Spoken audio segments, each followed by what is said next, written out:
여러분 안녕하십니까, 진성호입니다. 이제 총선이 불과 9개월 앞으로 다가왔습니다. 그런데 지금 민주당은 당이 두 쪽 날 위기에 처했습니다. 국민의힘은 상대적으로 안정적으로 지금 진행 중입니다. 그런데 국민의힘의 가장 핵심 캠프인 이 심장이라고 할 수 있는 TK 민심이 요즘 심상치 않습니다. 자, 이 박근혜 정부에서 경제부총리를 지냈던 최경환 전 의원, 청와대 민정수석을 지냈던 우병우 전 수석, 여기에 안종범 전 수석 이름까지 나오면서 지금 경북 총선 판도가 요동치고 있습니다. 자, 지금까지는 최경환 전 의원이 사면복권됐지만 설마 국회의원에 출마하겠느냐? 또 우병우 전 수석이 아니 어떻게 나올 수가 있지? 이런 여론이 많았습니다. 그러나 지금 최경환 전 의원, 우병우 전 수석은 총선 출마에 긍정도 부정도 하지 않고 있습니다. 오히려 최경환 전 의원은 얼마 전 이준석 전 대표와 젊은 정치인과 만찬을 한 것이 알려지면서 지금 보수대 연합을 제안하는 등 나름대로 보관이 있는 것으로도 보입니다.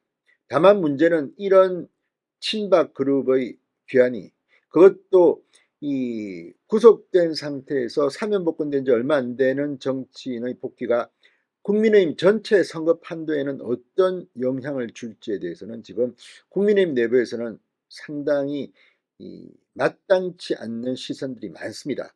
이런 가운데 지역 언론이 총선 여론조사를 했습니다. 그랬더니 최경환, 우병우 두 사람이 지금 국민의힘 현역 국회의원보다 더 높게 나온 결과가 나왔습니다. 지금 국민의힘은 동요하고 있습니다. 이들 외에도 여러 명 이름이 거론되고 있습니다. 유영아 변호사 같은 사람, 박근혜 전 대통령의 대변인격인 유영아 전 변호사도 대구 출마를 저울질하고 있는 것으로 알려지고 있습니다. 홍준표 대구시장이 내년 총선 공천에 대해서 한 말도 있습니다. 자, 지금 TK 어떻게 될까요? 이번 여론조사 결과는 현역 의원들이 어쩌면 이거는 일을 잘하냐 못하냐보다는 인지도에 따라서 이런 결과가 나왔을 수도 있습니다. 그럼에도 불구하고 그동안 국민의힘 TK 의원들이 두각을 나타내지 못한 결과가 아니냐는 비판도 있습니다. 그만큼 지금 국민의힘 의원들은 100명이 넘는데 도대체 뭘 하고 있는지 모르겠다. 민주당은 욕을 먹더라도 저렇게 나대고 공격하고 하는 이 공격수도 있고 전사들도 있는데 국민의힘은 전부 다 따뜻한 방에 누워가지고 아무것도 안 하고 있느냐, 이런 비판도 나옵니다. 그 결과가 이런 여론조사 결과로 나오는지 모르겠습니다. 그러나 이번 총선 여론조사는 생각보다는 충격적입니다. 어떻게 나왔을까요? 진성호의 직설 시작합니다. 방송에 앞서 아직 진성호 방송에 구독자가 아니신 분은 붉은색 구독 버튼 눌러주십시오. 더 좋은 방송으로 보답하겠습니다. 자, 검사공천설, 물갈이론, 친박 출마설이 지금 나오면서 TK 지역이 지금 현역 의원들이 촉각을 곤두세우는 분위기입니다. 이런 가운데 내년 4월 총선 여론조사가 지역 언론에 나오면서 지금 민심이 심상치가 않습니다. 자, 일단 최경환 전 경제부총리와 우병우 전 청와대 민정수석이 그 지역구의 현역 의원보다 더 높은 곳으로 나타났습니다. 여론조사 전문기관 에브리 CNR이 경북 매일신문의 의뢰로 지난달 17일부터 18일까지 이틀 동안 경북 경산시 유권자 800명을 대상으로 총선 여론조사를 실시했는데 무소속 최경환 전 부총리가 현역 윤두현 의원보다 지지도가 높은 것으로 나타났습니다. 최경환 지지율은 37.9%, 윤두현 현 의원은 19.6%인 것으로 집계됐습니다.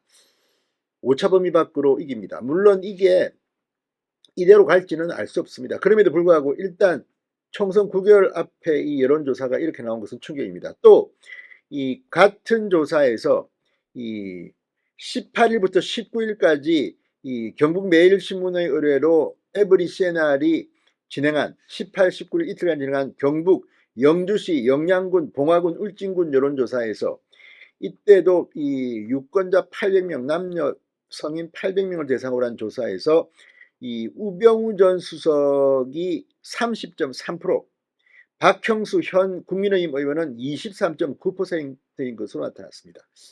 자, 이걸 보면 지금 TK 민심이 심상치가 않은 것 같습니다. 최경환의 경우에는 오차범위 밖에서 앞설 정도로 지지율 격차가 큽니다. 우병우 전 수석 역시 오차범위 아닌 것 같습니다만 지지율이 꽤 높습니다. 이걸 보면 TK에서 국민의힘을 보는 시각도 또는 현역 국회의원을 보는 시각도 참조할 만합니다. 자, 이런 상황이 계속된다면 국민의힘 다음 공천에서 상당히 요동칠 수도 있습니다. 지금 국민의힘의 공식적인 입장은 최경환, 우병우 지금 뭐 국민들에게 어쨌든 무리를 빚고 구속됐다가 나온 최경환 전 부총리의 경우 사면 복권됐지만 벌써 나오는 게 조금 너무 빠르지 않느냐 뭐 이런 것도 있고, 우병우 전 수석은 본인의 명예를 회복해야겠다는 의견을 인터뷰에서 한 적도 있습니다만, 아무튼 두 사람 다 출마 선언을 하지는 않았습니다. 그러나 출마할 가능성이 높은 곳으로 지금 점쳐지고 있습니다. 자, 홍준표 대구시장이 지난달 29일 서울 기자간담회에서 절대 우세 지역은 50% 물갈이 공천을 해온 것이 관례다. 내년도 그 정도 수준은 되지 않을까 한다고 말했습니다. 실제 21대 총선에서 보수당 TK 지역구 현역 교체율은 64%에 달했습니다. 앞선 20대 총선 때도 대구는 75%, 경북은 46%였습니다. 자, 이들 무소속으로 출마할까요? 아니면 국민의힘 공천을 신청할까요? 어떤 경우든 이들의 행보에 국민의힘의 여론 촉각이 서고 있습니다. 물론 뭐 다 떠나서 뭐 이들 말고 또 다른 새로운 정치 인물이 등장할 수도 있습니다. 알 수는 없습니다. 그렇지만 지금 뭐 이들 외에도 안종범 전 경제수석, 유영하 변호사 등도 출마설이 퍼지고 있습니다. TK 앞으로 어떻게 될까요? 진성호의 직설이었습니다. 여러분 감사합니다.